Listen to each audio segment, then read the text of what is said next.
Morning నుండి నిఖిల్ ఎవరితో కలవకపోవడంతో తనలో తను బాధపడుతూ కనిపించడంతో ఇక హౌస్‌మేట్స్ అంతా కూడా పట్టించుకోకపోయినప్పటికీ నాబిల్ మాత్రం తన ఫ్రెండ్‌షిప్‌ని చూపించుకున్నాడని చెప్పుకోవచ్చు. ఇక బెడ్‌రూమ్‌లో ఒంటరిగా ఉన్న నిఖిల్ దగ్గరికి అయితే పృథ్వీ, నాబిల్ అయితే వస్తారు. వచ్చి నిఖిల్‌కి ధైర్యం చెప్తారు. "ఒరేయ్! ఏం చేస్తున్నా సరే అది నీ మంచికే అనుకో. నిజంగా నువ్వు తప్పు చేశావని ఇప్పుడు వచ్చిన వాళ్ళు నామినేట్ చేసి చెప్పినంత గట్టిగా నీ ఫ్యాన్స్‌కి అనిపిస్తే నువ్వు హౌస్‌లో ఉండవు కదరా! నీకన్నా చాలామంది నీ ముందు వెళ్ళిపోతున్నారు.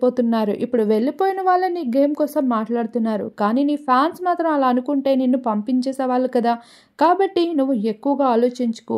ఇంకా కొన్ని వారాలు మాత్రమే ఉన్నాయి. ఇప్పుడు నీ ఆట ఎలాగాడాలో నువ్వు ఆలోచించాలే గానీ అయిపోయిన దానికోసం ఆలోచించకూడదు. మనం బిగ్ బాస్ హౌస్ లోపలికి వచ్చినప్పుడు చాలా ఫ్రెష్‌గా ఉంటాం. ఎందుకంటే మన మైండ్‌లో ఏమీ ఉండదు.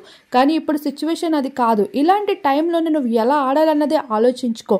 అంతేగాని అయిపోయిన దానికోసం డిస్కస్ చేసుకుంటూ ఇలా డిప్రెషన్‌లో ఉండడం కాదు అంటూ నాబిల్ నిఖిల్‌కి గట్టిగా ధైర్యం ఇస్తూ ఉంటాడు. అయితే అది గమనించిన పృథ్వీ మాత్రం ఓరి బాబోయ్! నేనెందుకు ఇలా మాట్లాడలేకపోయానా అన్నట్లు ఫేస్ పెట్టి నిఖిల్ వైపు చూస్తూ ఉంటాడు. ఇక నాబిల్ మాట్లాడిన మాటలకి నిఖిల్ కాస్త కుదుట పడ్డాడని చెప్పుకోవచ్చు.